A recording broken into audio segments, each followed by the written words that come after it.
DPP Peguam Negara naikkan pertuduhan, pindah pertuduhan untuk nak bagi kesalahan. Cuma itulah maksimum berapa puluh ribu.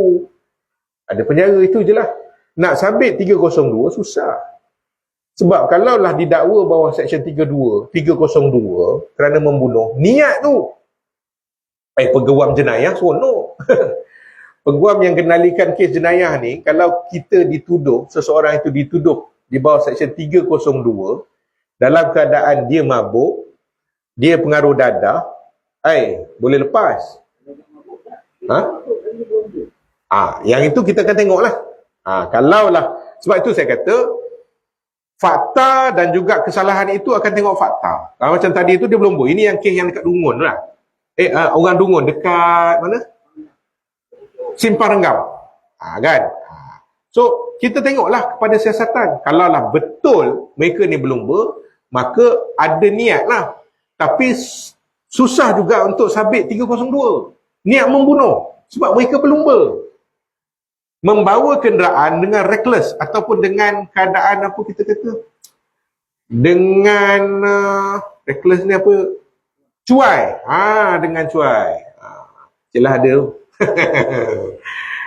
Bila bawa dengan cuai, kita tak ada niat nak membunuh. Lainlah memang kita nampak dia berdiri, kalau baru keluar masjid, kita dah rem kereta, melanggar dia. Yang tu.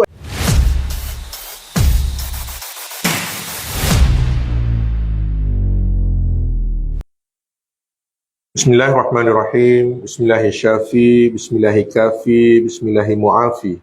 Bismillahilladzi la yadurru ma'asmihi syai'un fil ardi wala fis sama'i wa huwas samiul alim. Alhamdulillah.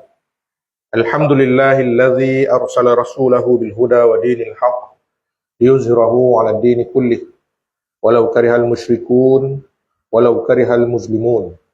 Wa ashhadu an la ilaha illallah wahdahu la syarika lah wa ashhadu anna Muhammadan abduhu wa rasuluh wa nusalli wa nusallim ala sayyidina Muhammad wa ala alihi wa ashabihi ajma'in, amma ba'd. Alhamdulillah, pertamanya marilah kita sama-sama memanjatkan kesyukuran kepada Allah Subhanahu wa taala atas limpah kurnia serta izinnya pada malam ini dapat lagi kita bersua untuk sama-sama meneruskan perbincangan kita dalam bab Undang-Undang Jenayah Islam dan Enactment Negeri-Negeri, karangan Almarhum Abdul Halim Al-Muhammadi. Untuk pengetahuan semua, penulis buku ini baru saja pergi menghadap ilahi beberapa bulan yang lalu. Ini untuk guru saya masa mengaji di UKM dulu. Justru marilah kita sama-sama sedekahkan umul kitab Al-Fatihah kepada Al-Fadil Tuan Guru. Al-Fatihah. A'udzubillahi minasyaitonirrajim. Bismillahirrahmanirrahim. Alhamdulillahirabbil alamin. Arrahmanirrahim. Maliki yaumiddin. Iyyaka na'budu wa iyyaka nasta'in. Ihdinas siratal mustaqim. Siratal ladzina an'amta 'alaihim ghairil maghdubi 'alaihim waladdallin. Amin. Alhamdulillah, tuan-tuan, puan-puan sekalian.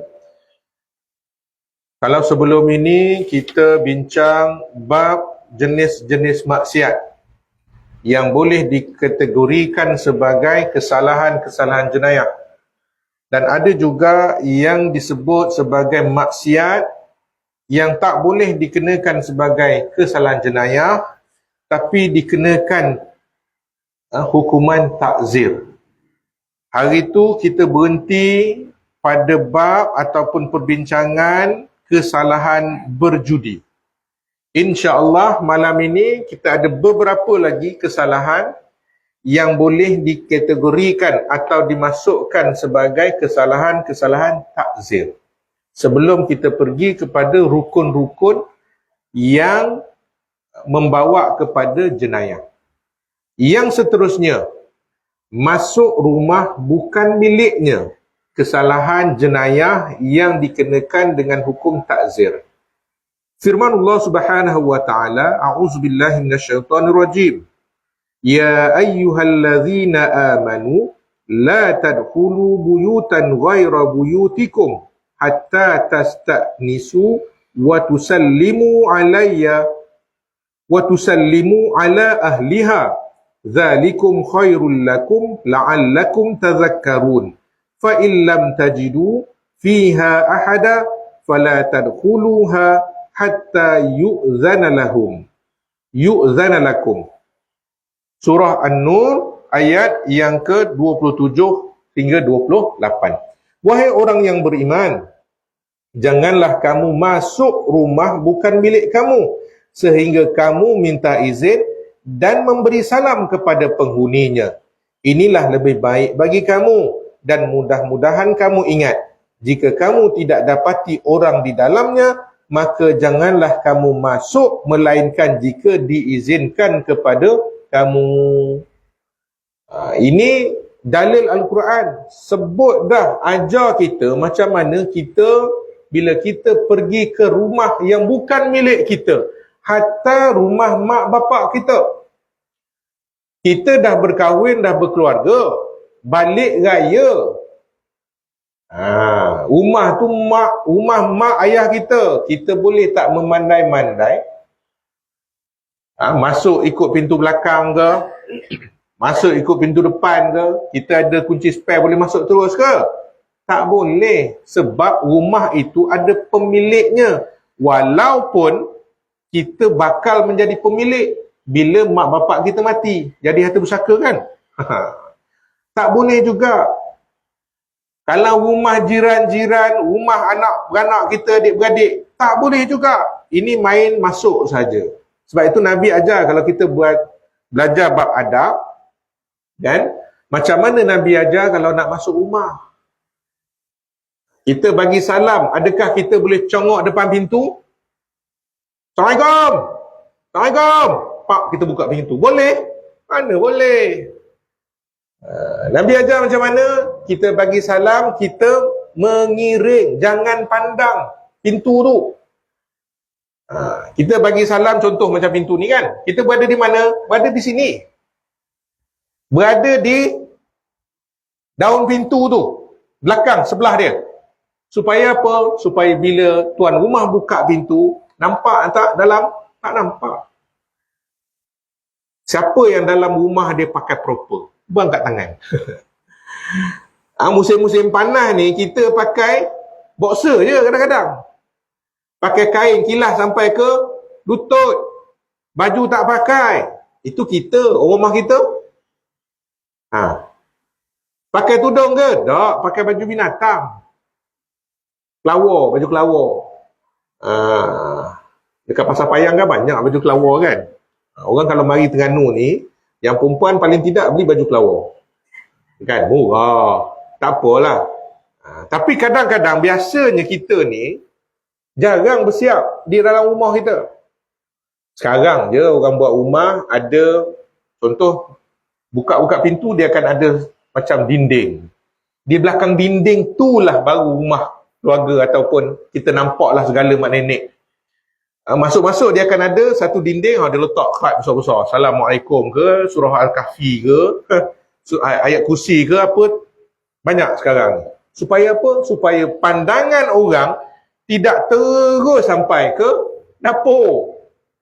Kalau kita tengok rumah-rumah yang ada di pantai barat tu, di Kuala Lumpur tu, kalau kita tengok buka pintu, sampai pintu belakang. Nampak. Cuma bila kita ni ada dah belajar sikit, kita buatlah section-section tertentu supaya orang tak nampak. Ini tidak, bagi salam terus masuk. Ada tu tak bagi salam pun. Mentang-mentang rumah mak kita, mak, orang balik, mak dia masuk. Rupa-rupanya mak tengah bergelempang lagi kat luar, kat dapur. Kan? Tak boleh. Okay? So, maksudnya, kalau kita masuk rumah yang bukan milik kita, tidak ada adab, tidak ada kaedah, maka kita boleh dikenakan hukuman takzir. Maksiat tu, salah. Jangan kata, takkanlah tak boleh masuk rumah sendiri. Tak boleh. Hatta rumah kita pun, kalau kita nak masuk, kena bagi salam. Supaya apa? Supaya gangguan yang ada di luar, kalaulah kita ni, adalah jin-jin ikut kita kan. Kita balik malam, outstation 3-4 hari, seminggu dah. Bawa balik hutan. Pergi ada program. Bersama orang asli, balik. Ataupun pergi mana-mana lah. Hatta pergi pasar malam. Kita balik time maghrib. Bagi salam dulu. Sebab itu kadang-kadang kalau anak-anak kita ada di rumah, baby-baby cucu ke, anak kita ke, anak buah ke, tak kira lah. Biasa mereka akan dapat gangguan. Sebab apa? Sebab jin tadi tu, makhluk tadi tu ikut. Cara nak putuskan rantaian dia, cara dia ikut kita, maknanya kita bagi salam 3 kali, insya-Allah dia dah tak nampak dah kita. Gelap mata dia. Itu kaedah dia. Baik, yang seterusnya, maksiat yang seterusnya adalah mengintip. Firman Allah Subhanahu wa taala, wala tajassasu, janganlah kamu mengintip. Surah Al-Hujurat ayat yang ke-12. Mengintip ni boleh ke tidak? Tak boleh. Hatta kalau siapa-siapa yang jadi penguatkuasa syariah pun, kita ada kaedah kita. Tak boleh mengendap. Tahu betul ada orang mengadu. Cik Mat, pergi ke rumah banglo tepi tu. Saya nampak 3-4 hari dah. Dia ni bujang. Duda. Tapi saya nampak 3-4 hari dah ada orang perempuan dalam rumah tu. Saya rasa ni ada maksiat ni. Saya tak nak kampung saya ni tercemar dengan maksiat. Boy. Kita orang masjid, orang surau yang diberi kuasa untuk cegah maksiat, kita pergi. Duk senyap congok. Boleh tak boleh? Tak boleh. Kita ada kaedah kita. Itu saya tak nak bincang lah. Tapi kita tak boleh mengintip. Tengok mana ada lubang. Rumah batu mana ada lubang dah kan? Tak ada dah. Kalau dulu rumah papan macam ni, kayu-kayu macam ni boleh juga. Lubang-lubang paku apa semua kan, kita mengintai. Tak boleh. Dengar orang soksek-soksek, kita mengendap, letak telinga. Tak boleh. So, mengintip ni boleh tak? Tak boleh. Kalau siasat, siasat lain. Siasat tak sama macam mengintip. Siasat dia ada prosedur dia. Macam mana kita nak buat. Pukul berapa kita boleh tengok.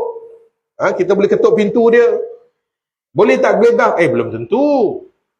Sabar dulu. Tapi dalam konteks ini, mengintip tak dibenarkan. Demikianlah di antara contoh maksiat yang termuat dalam kesalahan jenayah takzir yang diperuntukkan dalam Al-Quran dan Sunnah. Berdasarkan ini, maka apa sahaja yang bentuk jenayah takzir, kaedah di atas adalah terpakai. Baik, seterusnya rukun kedua, tindakan yang membawa kepada jenayah. Jenayah tidak dianggap berlaku melainkan apabila ada tindakan dengan melakukan sesuatu perbuatan yang diharamkan oleh syarak. Perbuatan itu sama ada dilakukan secara sempurna ataupun tidak sempurna. Jika perbuatan dilakukan secara sempurna, maka disebut sebagai jenayah sempurna. Seperti seorang yang mencuri barang milik seseorang dan dikeluarkan barang itu dari tempat simpanannya. Jika dilakukan secara tidak sempurna, maka disebut sebagai jenayah tidak sempurna. Seperti pencuri yang belum sempat keluarkan barang yang dicuri daripada tempat simpanannya, lalu ia ditangkap. Kita nak sabitkan seseorang ni bawah jenayah ni pun nak kena tengok sempurna ataupun tidak jenayah tu. Kalau mencuri dan kita tangkap dia memang dalam poket dia, dalam position dia, dalam beg galas dia memang ada barang kita. Rantai emas bini kita kenal lah. Rantai yang buat majlis batalai semayang dulu. Orang tak buat rantai tau, orang buat gelang tangan. Rantai macam mana kita nak selok leher dia, nampak dia semua orang. Kita letak gelang tangan dia, gelang lipan. Kita tahu itu hak kita, bini kita punya, kita beli. Hutang 3 kali dengan toke. Mau tak ingat. Kalaulah barang itu ada dengan pelaku, maka itulah boleh dikatakan sebagai jenayah yang sempurna.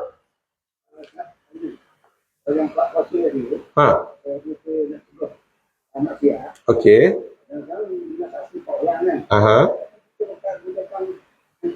Okey. Okey. Konsepnya sama. Okay, soalan dia untuk penguasaan pencegahan maksiat. Kan kalau kita nak tengok zina, contoh, kena ada 4 saksi. Kan? Barulah kita boleh kata boleh sabit zina. Tapi sekarang ni mana ada orang nak 4 orang saksi? Kan? Apa yang ada kita ambil gambar. Apa yang ada CCTV. Kan? Rumah Mak Jan, MJ, Mak Janda, ada CCTV. Kita nampak CCTV tak tunjuk dalam rumah. Apa berlaku kita tak tahu. Tapi dekat pos ada nampak. Oh, Cik Mat masuk rumah Cik Mat Janda. Contoh. Boleh guna ke tidak? Sama juga. Masih lagi pakai 4 orang saksi. Untuk sabit jenayah zina, mesti 4 orang. Tak cukup, tak boleh. Memang nak kena ada 4. Kalau setakat ni, maknanya mukadimah lah.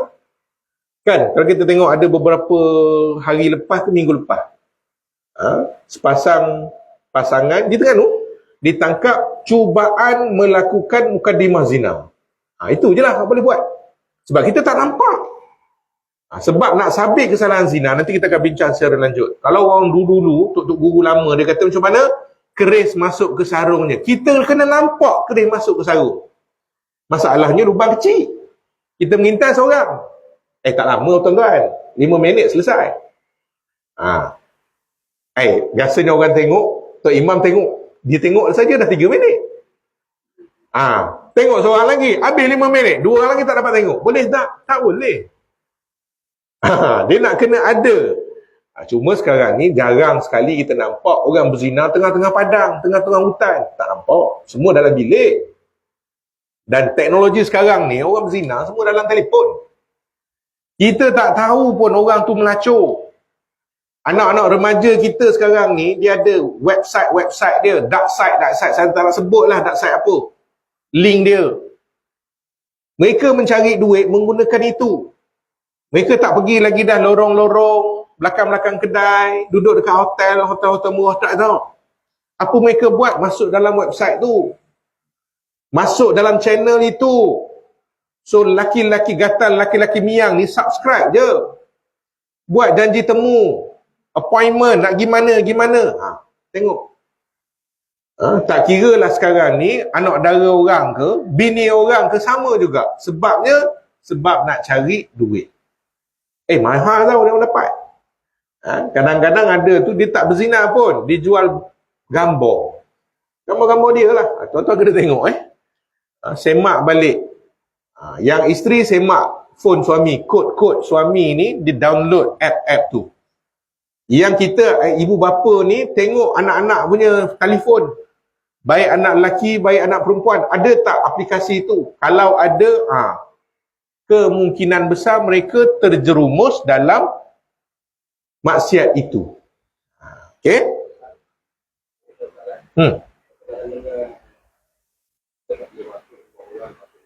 Okey. Bagaimana dengan rumah pedagang?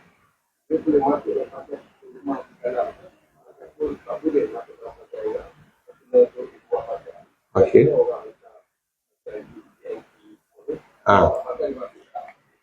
Okey. Okey, isu ni untuk masuk rumah orang kan? Okey, sama ada dalam compound dia, perkarangan rumah ataupun dalam rumah. Kan? Okey, kita kena tengok dua keadaan. Kalau keadaan biasa, kalau memang rumah itu berpagar daripada awal sampai akhir, pagarnya pun pagar elektrik, lagi kita orang dalam tak buka, tak boleh masuk, maka itu pun dah masuk rumah, dah masuk privacy dia. Kita kena bagi salam lah. Kalau dia tak buka pintu, tak masuk lah juga kita. Tapi kita tengok keadaan biasa dengan keadaan kecemasan. Kalau katakan memang ada kecemasan, perlu untuk kita panjat. Kan, contohlah orang kat dalam tu kita dengar menjerit-jerit, tolong, api-api ke, ataupun penjuri ke, kita nak bagi salam. Assalamualaikum, nak masuk ni. Ada dan dia nak tekan dia punya switch nak buka pagar ke? Tak dan kan, masuk je. Itu dalam keadaan emergency, kecemasan. Tapi kenapa kita nak masuk? Kalaulah contohlah kita tahu berlaku maksiat dalam rumah tu, okey, pagar pun tak buka, kita ketuk je lah. Bagi salam, kita tengok balik. Sebab itu untuk kita ni, kerja kita bukannya kerja nak sabitkan kesalahan. Kita nak cegah. Kadang-kadang kalau orang nak buat maksiat, kalaulah kita dah bising kat depan tu, ting-tong, Assalamualaikum, Assalamualaikum, ting-tong. Tok tanya, dan tak dia nak buat maksiat? Tak dan.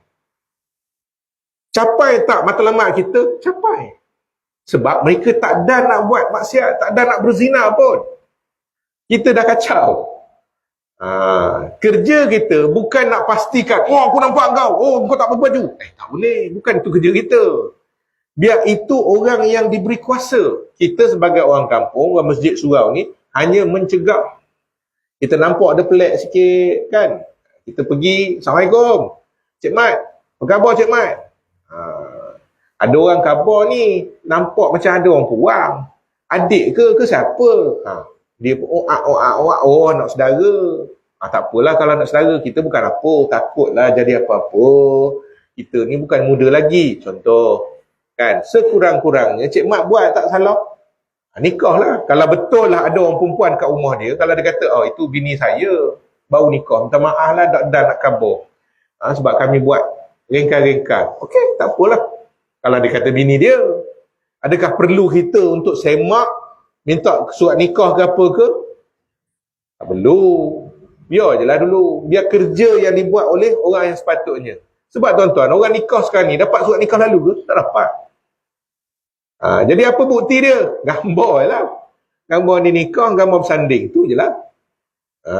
Jarang sekali sebab bila kita, ialah proses kan. Kadang-kadang ambil masa seminggu. Tak semua orang yang terus nikah dapat surat nikah, kad nikah. Tak. Okay? Baik. Kita sambung sikit. Peringkat perancangan dan keputusan. Peringkat merancang dan memutuskan untuk melakukan jenayah belum boleh dikira sebagai perkara maksiat. Justru, ia tidak boleh dikenakan hukuman takzir kerana mengikut kaedah syarak, niat jahat untuk melakukan sesuatu tetapi tidak melaksanakannya tidak dianggap sebagai kesalahan. Sebagaimana sabda Rasulullah SAW yang bermaksud, sesungguhnya Allah tidak mengambil kira ke atas umatku terhadap perkara yang menjadi bisikan atau lintasan di dalam hati selama ia belum mengungkapkannya atau melaksanakannya. Riwayat Muslim. Kalau kita berniat boleh tak? Tak boleh. Aku ni ada niat ni nak curi tabung masjid. Dia cakap kat member dia. Boleh tak kita sabitkan? Tak boleh. Sebab dia hanya niat. Lainlah kalau niat disertakan dengan perlakuan. Kawan tadi tu tiba-tiba dia report kat kita, Imam kena kunci masjid kita malam ni. Sebab kawan saya Hamzah ni, dia nak curi. Dia kata dia nak masuk, nak curi tabung masjid malam ni. Imam boleh tak tangkap Hamzah tadi? Tak boleh. Niat je kawan tu. Dia kadang-kadang berseluruh. Kan? Tak boleh untuk diambil tindakan. Peringkat penyediaan kelengkapan pula. Tadi niat saja. Ini disiapkan barang-barang pula. Nak pergi merompak, nak pergi mencuri. Macam mana keadaannya? Peringkat penyediaan kelengkapan juga tidak dikira oleh syarak sebagai perbuatan maksiat. Justru, ia tidak dikenakan hukum takzir kecuali sekiranya alat yang disediakan itu dikira sebagai barang maksiat. Maka simpanannya terhadap perkara itu boleh dikenakan hukuman takzir. Contoh, seseorang ingin mencuri barang seseorang yang lain dengan cara memabukkan dirinya dulu, lalu dibeli arak untuk tujuan itu. Memiliki arak itu adalah satu kesalahan yang boleh dikenakan hukuman takzir. Menyediakan persiapan tidak termasuk dalam perkara maksiat kerana ia tidak mencabul hak Allah dan juga hak manusia. Sebab itu ia tidak perlu dihukum. Nak mencuri, nak merogol, dia minum arak dulu. Persiapan belum. Dia hanya sediakan arak saja. Salah tak? Salah. Sebab dia minum arak. Dia ada arak di rumah dia. So arak adalah jenayah. Sama ada takzir ataupun had, hudud. Jenayah arak apa? Hukuman takzir. 80 kali sebat kan. Tapi kalaulah kita tangkap dia memang dalam poket dia tu ada screwdriver. Kita 50-50 lagi tau. Adakah screwdriver itu digunakan untuk mencuri? Belum pasti, kita pun tak tahu. Kan ramai kadang-kadang kita tahan orang, orang kena tuduh, orang kena siasat, orang yang disiasat, YDS. Dalam simpanan dia, dalam badan dia, posisi dia kat motor ke, kat kereta ke, dalam posh bag dia ke, ada screwdriver, ada pelayar. Boleh tak kita katakan dia sebagai nak mencuri? Belum lagi. Kalau dalam Islam, kita kata belum lagi. Sebab persiapan dia itu belum menjurus. Dia tak nampak lagi. Entah dia ni beki motor ke, kan? Entah dia ni ada isu apa-apa nak kena pakai pelayar ke apa ke. Jadi banyak benda. Jadi bila ada keraguan, maka tak bolehlah kita nak mensabitkan atas sebarang kesalahan. Yang okey.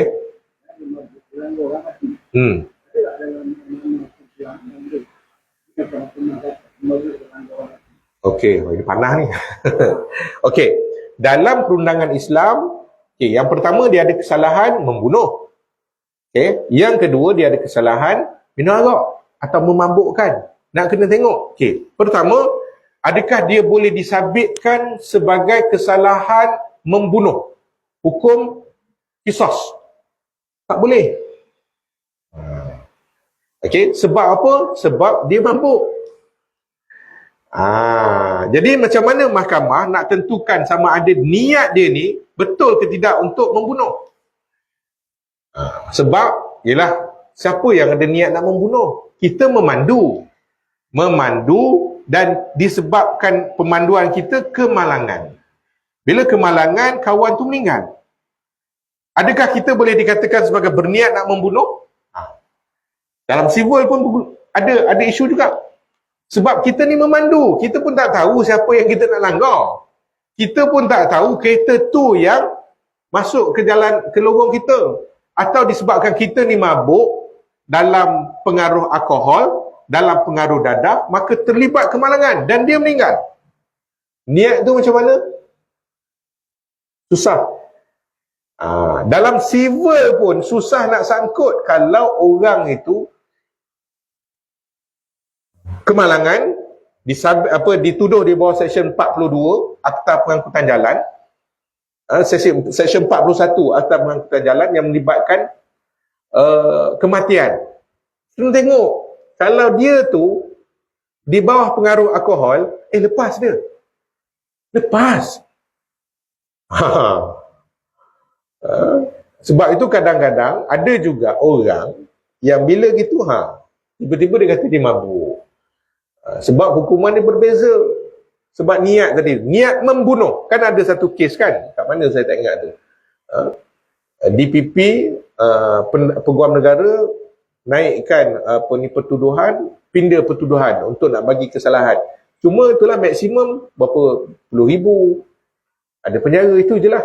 Nak sabit 302 susah. Sebab kalaulah didakwa bawah Seksyen 302 kerana membunuh, niat tu. Peguam jenayah seronok. Peguam yang kendalikan kes jenayah ni, kalau kita dituduh, seseorang itu dituduh di bawah Seksyen 302 dalam keadaan dia mabuk, dia pengaruh dadah, boleh lepas. Yang itu kita akan tengoklah.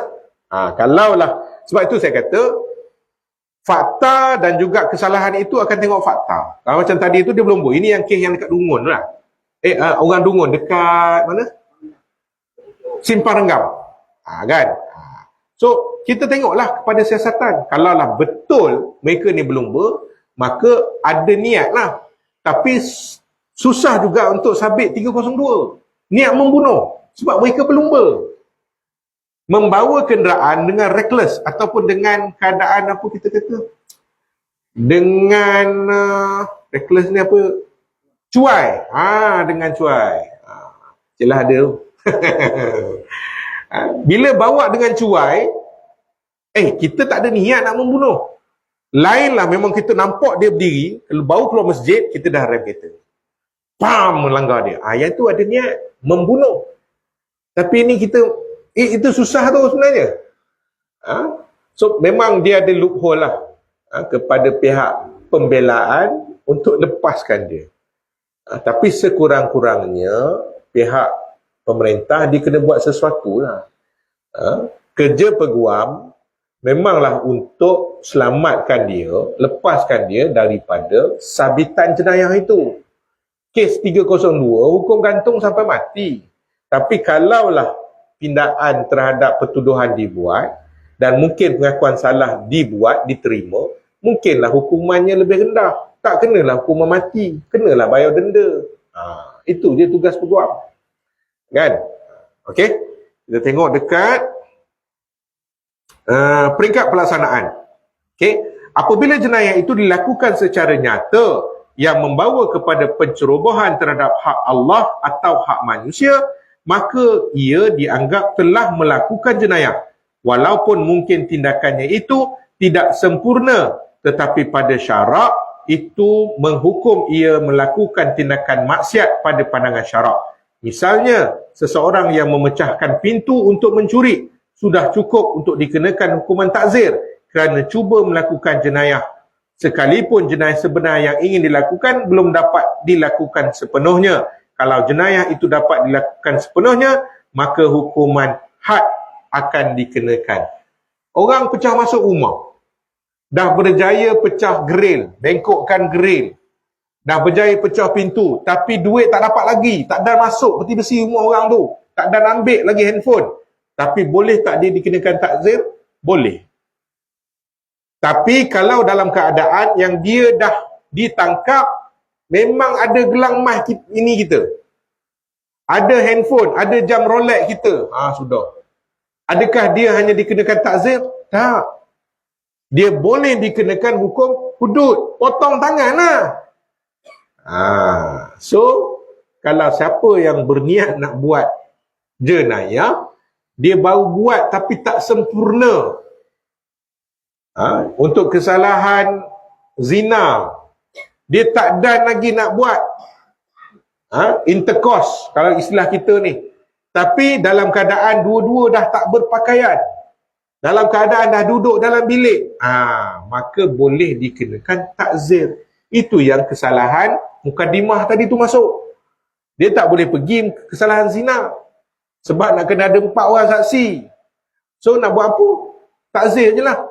Hukuman kesalahan kerana mukadimah, persiapan, persediaan melakukan penzinaan. Jadi kenalah juga kan. Kita harap supaya bila kita dah kerap buat macam tu, maka tak ada lah orang nak berzina. Persiapan dia pun dah kena. Okay? Unsur kedua ini ialah suatu tindakan jenayah yang membawa kepada kecederaan atau kesakitan kepada seseorang atau yang merosakkan masyarakat. Perbezaan yang dapat diketahui, sesuatu tindakan itu jenayah ataupun tidak, bukannya semata-mata ditentukan oleh niat, tetapi kepada perbuatan yang mencederakan atau merosakkan dan ada ketetapan hukum kesiksaannya. Yang seterusnya bermuafakat dalam melakukan jenayah. Muafakat. Bekerjasama. Apa yang penting? Kerjasama. Bekerjasama dalam perlakuan maksiat, perlakuan dosa. Macam mana keadaan dia? Perbuatan jenayah boleh berlaku dari tindakan seseorang tertentu dan boleh berlaku dalam tindakan beberapa orang. Tindakan yang dilakukan oleh beberapa orang ini adalah disebut sebagai melakukan jenayah secara bersama. 3-4 orang pergi tangkap kambing orang pergi curi. 3-4 orang pergi langgar lembu, sembelih, bawa lari. Kadang-kadang dia tak ada bawa lari sekor, dia ambil 2 peha cukup. 2 peha pun beratus kan? Free tu. Jual rasanya 2 peha dapat 500-600. Ada tuan-tuan, kita tengok ramai saya jumpa masa saya di Kemaman dulu, ramai. Dia kata lembu dia kena curi, tahu-tahu kena lapar dah. Masa beli sembelih tahu. Dilanggar sikit, terus. Kadang-kadang ada lembu kena langgar pun, hilang lah peha dia saja. Ada orang makan kan, na'udzubillah. Melakukan jenayah secara bersama ini dapat digambarkan sebagai berikut. Penjenayah melaksanakan jenayah dengan pertolongan orang lain bersamanya dalam tindakan jenayah itu. Ini dikira sebagai penglibatan jenayah secara langsung kepada semua yang terlibat. Ada kala penjenayah melakukan jenayah dengan dibantu oleh orang lain dalam bentuk memberi rangsangan atau kemudahan peralatan untuk melaksanakan jenayah, dan yang menolong tidak melakukan tindakan secara langsung. Cantiknya Islam diperincikan. Kalaulah jenayah bersama, abetment, bersubahat, 4 orang ditangkap kerana merompak, seorang duduk dalam kereta, standby dalam kereta, 3 orang masuk bank merompak. Islam kata macam mana? Sejauh mana yang 4 orang ni, 3 orang yang duduk dalam yang kena tangkap dengan seorang yang bawa kereta, adakah mereka dikira bersama atau macam mana? Civil kata macam mana? Syariah kata macam mana? Dalam keadaan ini, orang yang membantu dikira sebagai orang yang menyebabkan berlakunya jenayah. Ia tidak boleh diletakkan tanggungjawab sepenuhnya dalam jenayah ini kerana ia tidak terlibat secara langsung dalam tindakan jenayah itu. Perbezaan di antara keduanya ialah penjenayah pertama melaksanakan sendiri jenayah itu dan membawa kepada natijah perbuatan itu sama ada mati mangsanya atau cedera. Sedangkan penjenayah kedua tidak terlibat melakukan perbuatan jenayah yang tidak juga terlibat dalam natijah yang terhasil daripada tindakan itu. Pembahagian tindakan jenayah kepada 2 kategori ini perlu diberikan perhatian kerana mengikut kaedah am dalam syariat hukuman keseksaan yang tetap dapat dilaksanakan ke atas penjenayah yang melakukan jenayah secara langsung. Sedangkan orang yang melakukan jenayah tidak langsung tidak boleh dikenakan hukuman yang ditetapkan oleh nas, tetapi dikenakan hukuman takzir. Orang mencuri, orang yang merompak, apa hukuman dia kalau ikut nas? Potong tangan dan kaki secara bersilang. 3 orang duduk dalam, rompak bank atau rompak rumah ketua kampung. Cedera isteri ketua kampung. Seorang ada di luar.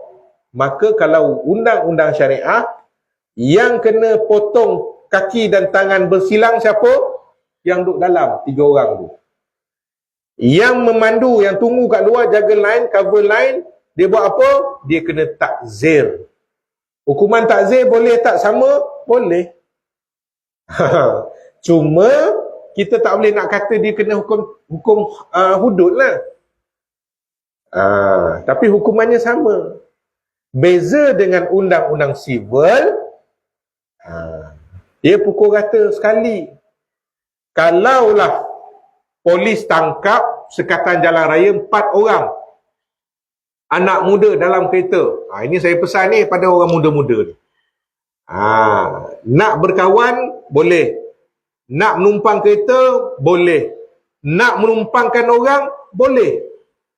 Ditakdirkan dalam kereta kita itu ada orang kianat letak barang, ataupun memang dalam salah seorang kawan kita tu memang kedai dadah, kerja dia memang dibawa benda tu, ada dalam kereta kita, ditangkap polis, ditahan sekatan jalan raya, 4 kena tahan. 4 dituduh di bawah seksyen yang sama, 39B Akta Dadah Berbahaya. Hukumannya apa? Hukumannya gantung sampai mati. Sebab dadah ini, pemilikan dadah, dia tak perlu milik siapa. Pendakwa raya, dia tak perlu nak buktikan, oh dadah ni milik A, B, C dan D ni dia tak tahu. Tak perlu nak tuduh dia, tak. Dadah ini, Akta Dadah Berbahaya, dibentuk, dikarang, diluluskan oleh Parlimen. Dia tak nak tahu siapa punya barang tu. Dia tahu barang tu ada dalam kereta, 4 kena. Orang yang membela tu lah pula, peguam bela lah pula yang nak kena gunakan kaedah, nak kena pandai bawa, nak kata barang ini bukan barang dia. Dia tak tahu. Lepas tu barang itu tidak ada dalam pengetahuan. Yang itu dia kena buktikan. Tapi di peringkat pendakwaan, untuk ada kes prima facie, untuk kes dipanggil bela diri, tak perlu nak kata ini A punya, ni B punya, ni C punya, tak perlu. So dia akan harung. Sebab tu kadang-kadang ada juga sahabat-sahabat kita, banduan-banduan ni, dia sebut, dia mengaku, dia bersumpah, dia kata bukan dia. Dia tak tahu pun barang tu. Tapi dia dikenakan tindakan yang sama. Nak kena lantik peguam pula. Nak kena bela diri lah. Tapi pada hakikatnya tak ada. Sebab itu kadang-kadang bila orang ni, dia jangan ceritalah kata orang ni tak berduit, tak boleh nak lantik peguam. Tak. Sistem bernegara kita, pada mereka yang tidak ada keuangan yang cukup, bukan orang senang nak lantik peguam persendirian, mereka boleh mohon kepada agensi-agensi terbabit. Kita ada JBG, Jabatan Bantuan Guaman. Kalaulah untuk kesalahan-kesalahan mandatory, hukuman capital punishment, hukuman mati mandatory, 302, 39B, Seksyen 4 Akta Senjata Api, yang ini semua ni bawah sabit kesalahan hukum mati. So apa boleh buat? Apa yang kena buat? Mahkamah biasanya akan lantik seorang peguam yang memang telah berdaftar dengan mahkamah untuk kendalikan kes bagi pihak kita. Kena bayar tak? Tak bayar. Kerajaan yang akan bayar peguam itu untuk bantu kita supaya kita ni adalah juga apa kita kata sebagai perlindungan ataupun nasihat undang-undang oleh pakar dia. Itu kalau civil.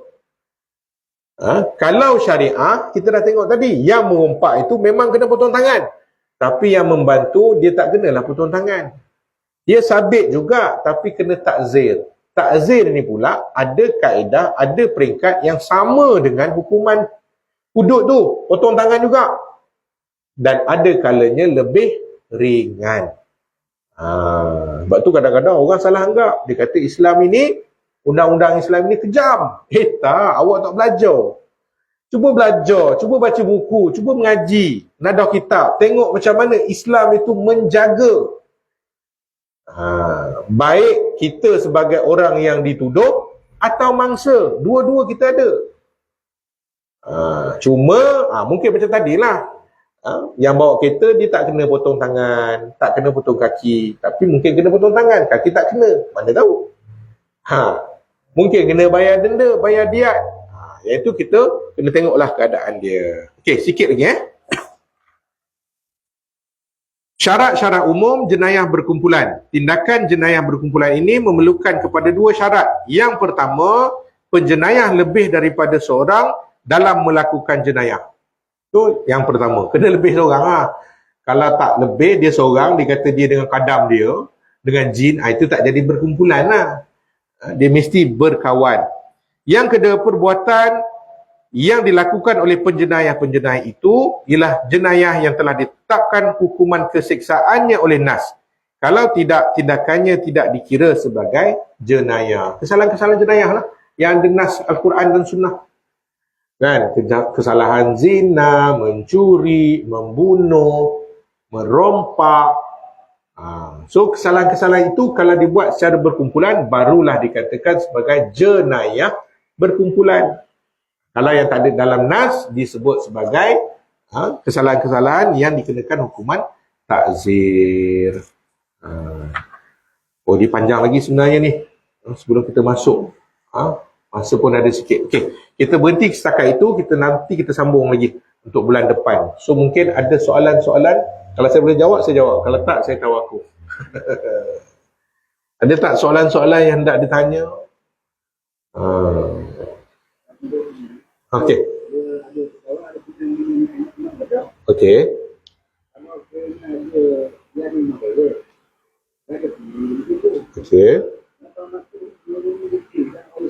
Okey. Okey. Okey. Okey. Siapa yang berkeras? Penyewa tak nak keluar, tak nak bayar, tak nak keluar. Okey. Untuk makluman sahabat-sahabat kita yang live ni, soalannya, ada tak sebarang undang-undang, sebarang akta section yang berkaitannya, ini dalam civil lah, kan? Dalam syariah mungkin kita bincang kemudian. Kan, ada tak bila tuan rumah sewakan rumah dia, penyewa degil, tak nak keluar.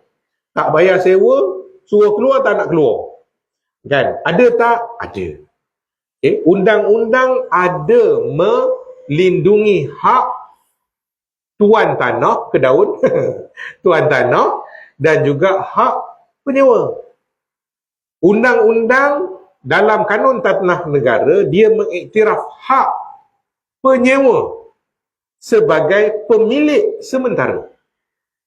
Sesuatu tanah ke, rumah ke, dia ada pemilik dia. Macam mana? Pertama, dia sebagai pemilik. Memang rumah tu rumah dia, tanah tu tanah dia, nama geran nama dia. Yang itu boleh. Yang kedua, siapa lagi yang dilindungi di bawah undang-undang? Penyewa yang sah. Macam mana nak tahu penyewa yang sah tak ada? Ada perjanjian ataupun tidak lah. Bila ada perjanjian sewa rumah, perjanjian sewa premis, penyewaan, maka dia adalah pemilik sementara dan dilindungi di bawah undang-undang. Maka kalau kita tengok pertembungan antara tuan tanah dengan penyewa, mana satu ni? Dua-dua ada hak tau. Penyewa kata, hak aku sebagai penyewa, aku bayar sewa, ada perjanjian, semua tak boleh nak sewenang-wenangnya halau aku. Penyewa, tuan tanah kata, mu penyewa, ni milik aku, geran nama aku. Dah jadi pertembungan dekat situ. Apa yang kena buat? Kena tengok balik kepada perjanjian. Dalam perjanjian, saya rasa ramai orang yang tuan tanah dengan penyewa ni tak ada perjanjian. Betul tak? Jarang sekali. Sebab dia takut nak pergi ke lawyer. Dia kata lawyer charge mahal. Memanglah semua kerja kita charge. Kan? Tapi perlindungan tu ada. Jadi apa-apa esok, lawyer ni boleh bantu kita tengok balik. Boleh semak balik, hantar surat, hantar notis. So yang pertama, pastikan kena ada perjanjian dulu yang mengikat. Jangan main tanya Mr. Google. Tak boleh. Sebab kadang-kadang saya tengok juga tuan-tuan, ada bila tengok perjanjian sewa, Allah, dapat mana ni? Ada orang bagi. Tengok, macam mana ni? Exit clause tak ada. Kalau orang tu tak bayar, kita nak buat apa? Tak ada sebut. So, tak boleh lah. So, balik pada yang tadi, pertama kena ada perjanjian dulu. Okay? Yang kedua, dalam perjanjian ni mesti lengkap lah. Dia kena sebut siapa yang pihak yang terbabit, siapa tuan tanah, siapa penyewa. Boleh tak kalau penyewa atas penyewa? Contoh, ini biasa zaman saya dululah, belajar universiti. Kita sewa. Ada satu perjanjian mengikat orang ni. Kita duk mengaji, macam kami budak law 4 tahun. Kebetulan saya sewa rumah tu 2 tahun je. Saya yang mengikat dengan tuan tanah. Kontrak tu antara saya dengan tuan tanah. Saya habis belajar. Saya nak duduk lagi tak rumah tu? Tak dah. Lepas tu apa saya buat? Boleh tak saya sewakan pada junior-junior saya pula? Ramai orang buat, tapi salah. Sublet. So saya sewakan pula pada junior-junior saya yang tahun 1, tahun 2 ni. Tapi saya janji dengan dia. So mengikat tak orang bawah? Tak mengikat. Contoh saya bayar 700 sebulan. Saya buat sublet, saya bayar 800. Saya charge adik-adik saya 800 sebulan. Saya dapat free sebulan. 100 sebulan. Lepas tu saya tak bayar. Adakah boleh dihalau? Tak boleh. Perjanjian tu memang revoke lah, memang batal lah. Sebab tak sah. Sebab kita dah sewa. Dah sublet, sewa atas sewa kan. Cuma apa hak kita sebagai tuan tanah? Tuan rumah ni nak buat apa? Kita kena dapatkan writ pengosongan daripada mahkamah. Kena berusaha sikit lah. Lantik peguam dapatkan writ pengosongan, kosongkan. Sebab kita tak boleh nak halau dia.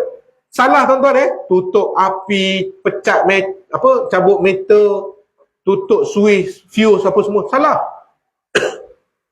Kalaulah penyewa buat aduan, kita boleh kena tindakan juga. Sebab dia ada hak kan? Sementara lagi kita masuk rumah tu, keluarkan barang-barang dia. Menjerumus. Kes polis pula. Macam mana? Salahnya kat mana? Salahnya sebab kita tak ada perjanjian. Kalau ada perjanjian, dalam tu kan kita sebut pihak yang terlibat, berapa lama tempoh sewaan, berapa lama kita nak sambung sewa untuk menggunakan satu perjanjian. Ini tak 5 tahun dah perjanjian yang sama lagi. Tidak bertukar ganti, update. Saya selalu cadangkan kalau orang datang kat saya, biasa mana-mana peguam pun, kita akan buat 3 tahun biasanya. 2 tambah 1. Ada juga yang 1 tambah 1 setahun, lepas tu tambah setahun lagi. Sebab benefit kepada kita tuan rumah, tuan tanah ni, untuk kita naikkan sewa. Bolehlah kan, perjanjian baru naiklah sewa. Kalau pakai duk sama juga, itu yang kadang-kadang 10 tahun tak naik. Dah kenapa?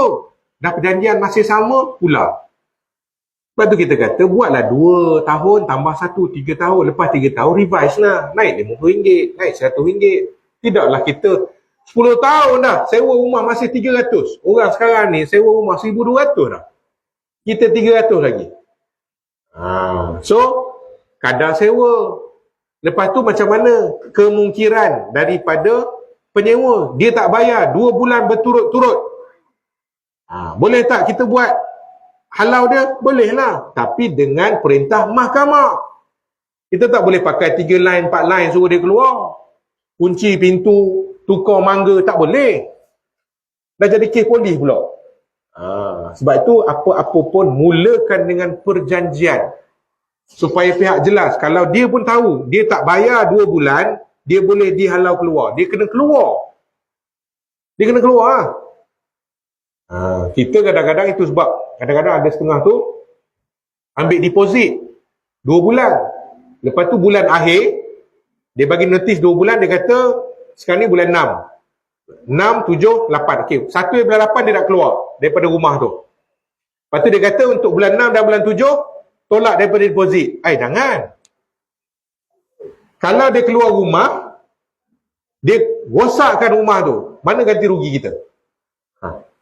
Deposit 2 bulan tadi tu adalah untuk nak tampung kod-kod ada kerosakan yang dia dah buat. Dia main tolak. Saya tak payah bayar lah, saya kira yang 2 bulan ni. Lepas tu mulalah pilih pipe hilang, lampu hilang, kipas hilang.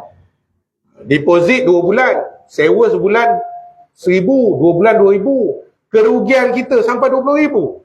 Nak tampung ke? Pening kepala. Kan? So, balik pada soalan dan jawapan saya, yang pertama, kena pastikan ada perjanjian. Bila dah ada perjanjian, bolehlah kita buat kuasa undang-undang. Kalau main janji mulut, bukan orang lain, anak saudara aku, anak sepupu aku, pok angkat aku duduk, jahanam. Kita nak buat apa-apa susah. Sebab dia ada hak. Sebab dia menyewa. Walaupun tak ada perjanjian, tapi sewa bulanan kita bayar. Dia bayar. Kita terima. Rumah dijaga rapi. So, tak bolehlah kita sewenang-wenangnya. Mentang-mentang ada orang lecturer baru nak sewa, kita boleh cah dia 1,800, sekarang ni 1,000, kita nak suruh orang yang duduk bayar sewa 1,000 tu keluar. Tak boleh. Kena sabar. Kena tunggu, tengok pada perjanjian. Wallahualam, kita berhenti setakat itu. InsyaAllah, jika diizinkan, panjang umur, kita jumpa lagi bulan depan, insyaAllah. Yang baik itu dari Allah Subhanahu Wa Taala, yang kurang itu dari kelemahan diri saya sebagai manusia. Qul qouli hadza bi astaghfirullah li wa lakum wa billahi taufiq wal hidayah. Wassalamualaikum warahmatullahi wabarakatuh. Wallahu a'lam.